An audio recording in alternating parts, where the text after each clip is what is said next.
Yamu akwaba BM Adom TV Badwam dwumadie no eso yada se papa pantino ene menya me doctor ba ko wa ha ya ba beto aso last week oba dog me mo akwabe na bibia aboko de yami Adom ne mo pa say we say you know aye hospital you change from Herbal clinic to Herbal hospital sa Herbal hospital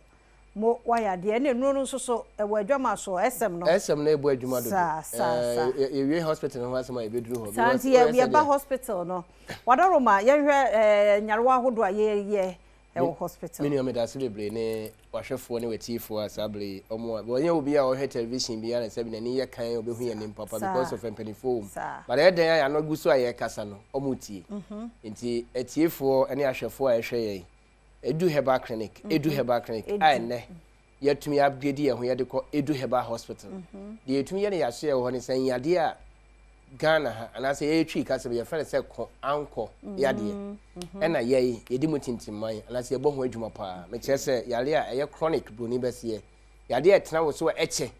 ema etumi kura etumi jeje wade ko wo mu ntem abla wo ta mo nson ye eno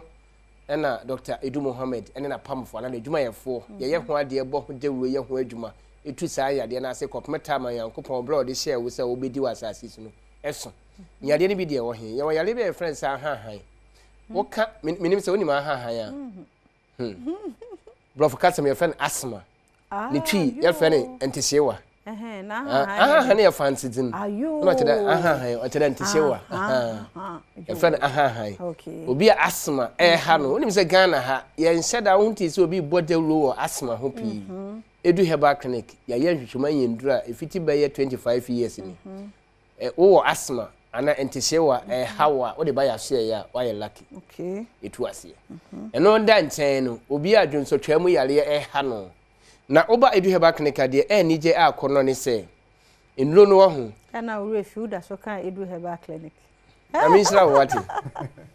amishira wait ya say nyumno kura manto nto me nto no na ya de kai mi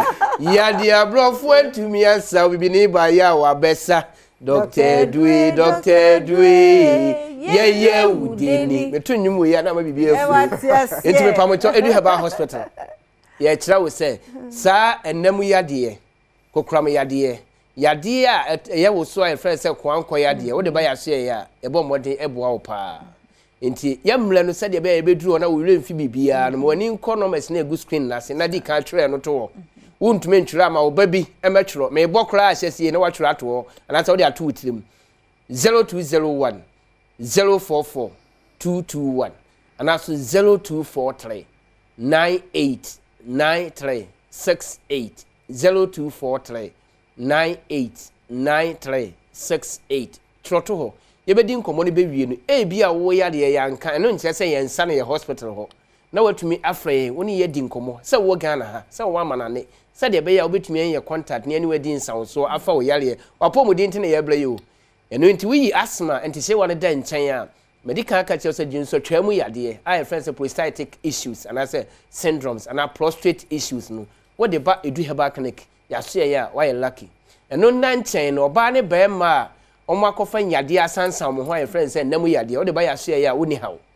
ya kan namu yade a beble obetumi di wanu abudie wa obetumi abobodin nti ya no STI nti sa STI na say STD no ebi wo ho a bo ho mode na bla ya so ye EDU Herbal clinic e bebo afa dia Ghana ha obi adi nim EDU Herbal clinic ene say EDU Herbal hospital anya hwe efia na miwia we ka me yampo na ka miwia ka we o cake wo me ho why sam EDU Herbal hospital sa EDU Herbal hospital man kesim ya ye bed ye admission ye nti ama ye etumi duru hospital no you say admission at least between 1 person to 100 people okay at a go etumi admit ni per 100 nti o maame ana o papa wo yale na friend say mubuye yale na friend say stroke no se bubu agu ho mfie mienu miensa enan enje ho achindi medical ka kire wo se wo yale stroke na wo ba EDU Herbal clinic ya so ye na wo ho antowo a pentuma fufuo bi ene enam bi a wo pe aduane a wo pe ede na di na twen bla obewuo eno dia no doubt it sounds say EDU Herbal clinic ene Ghana ha yina a free 2005 ye share ndro ye ase wo Ghana ha ye kyese etumi tu yade a ye chronic metre pressure diabetes ni stroke any kidney problem a ye bibidro tu ase no a ye born ye sha ase born ho de EDU Herbal clinic e di stroke mutintiman ya besi ne Africa obi antu no ewi ase obi antu no sa hospital we friend say EDU Herbal hospital we e ba ni stroke dia Ghana ha ne amanane de obi anim de ntia ma yen sa anwom ne say amanfo a yale stroke amanane ye di time all the globe o man yale sare ba EDU Herbal clinic since 2012 e ho no mo ye o ma yale sa e free stroke e de o mo ho enu ntia etwa sa anwom ne say yade o mo ti abrofo mema abrofo antumi ansa no abrofo de ba Ghana ha ya bibile ma mu han doctor EDU atumi ansa enwum ne nie yade obro ni antumi ansa obibini ba ya wa besa Dr. EDU ye udeni anu ano no wawie enkwasombo wawie enti no apart from say ye hospital na obekọ na doctor ahwewo ama waduro no so wo onu e wadwama so a ebisi yanimo ha senti be me na yahwe SM no na SM no ya na aye say ya na SM for life na say eno ye SM be no SM bitters yo nyaba idin kama me so minchia ahwefu sa o mo jo so say Ghana de ni beyond kofo ehwe Adom TV papa na wakasa say bo SM so a na wakasa so ti say SM no impeja enchre strong man din a ye de man no strong man no ne SM no na say be ka strong man a almost say obanyansafo ye bu ne be yan kana sem to wa ye strong man a wa be hu wonya nso na ne wa ye fast obi say wow and because of jumedi edi ewo nkofo abrabom nti no mama ne din pi first one almost say social media just a trend ko bibia tade ko bibia na chese obia esa ekabi so wo san ka bia na chese wo yae a kitchen te bombodi akwa bi obi say sincere meat odi ni crepa papa ade o pese o ye yes no so na he very faithful yes sa so no bi say sumami wo so baby obo sumami bi o we de obekọ slim macho enye easy inti sabrani de ye bo empo de ye bo manfo na ye de e bo sa sabrani ma because enjujuma na obi beka say ye ka sam na ye ka bitters pepper de ye bankofo adwemu ni say e ya de aye ensade e kam na sa bitters we na Dr. EDU Muhammad ya o Asian Amagana ni Africa ina no o de eye endru yanka say bibidro ya akaka buma o de say endru inti nsabia ye de nsa ye de not even 0 bitters without alcohol bitters without alcohol eye edro a eye djuma papa eye djuma ben ya fe ne ye pa djuma no na aja yes won say ehro adwene mu okay eye djuma efi wo so ebisi wase na say du ofifi wa ye waste hono bibi eno edro na tra ho che ye wuti mu abesi wona say edro waste ya e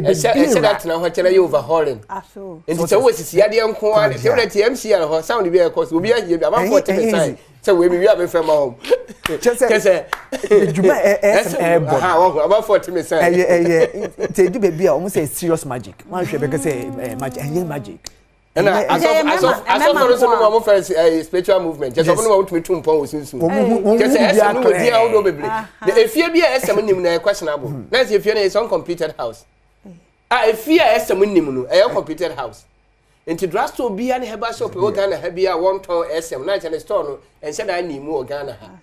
problem I have store into say wo per esem na any herbal shop across board baby no we man memedra na man no sisi yare de e ma kwa no sisi yomo ya yes emba no mo and sometimes apart from that we ye djuma ejuma de bia me ka say djuma ye koba na din na 3 things either say we ye djuma obetina se throughout and also obegyan was throughout and now work to now because you come kwase ma me na no mu so jana this no matter what we are affect waste nti bibisan we draw in it santi na ama emba ye e come sa so na oba so wo no ma eja obi be so na martin cat call martin kai when e catch your esem e wo ho low libido na just imagine say eye queen mother acc no why ready not see ayefi na ohin no ba no hia no kan just imagine asem be bisi wa ayefi ho edije sem kwa obia be ni beje wode ayefi ho nti oba nka de bia me ka so oba ni ebue na no tobi no sa so tobi mandiku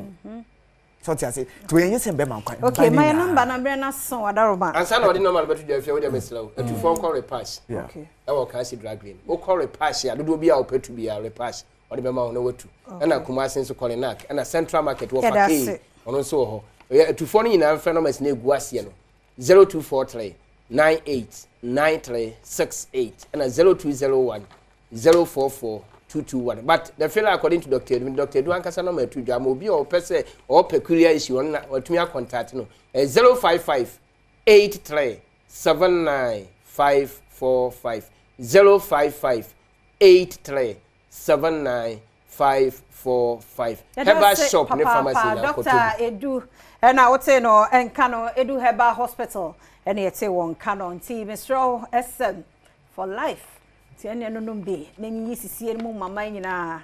na ti bi adwumaden me guso e kai o se kumpu Ghana cash back promo no e koso we a prime cash back season ti do obeto wo bia discount e da so ya tete so e the amount it me kai na kumpu Ghana branch bia wo memo kokope wo Samsung ne LG TCL HP Nasco Techno Infinix Itel ni nyina wormo eton bi yateso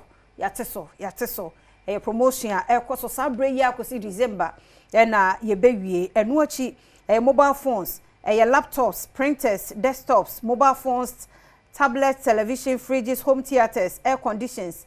and gas cookers ni nyina yateso se ya fofofo Mr. Bora Kumpu Ghana na kotowo de prime cashback season no na ekoso na wo to ade na so wo wan so obi abetape o ebusa question ba ku mienu bi wo dan na one na mu ano utwa eno so achede bubuja waje udi kofie umpe we na upede promotion e ekoso so upe TV na upe fridge gadgets bia boruamu na kwaje wo de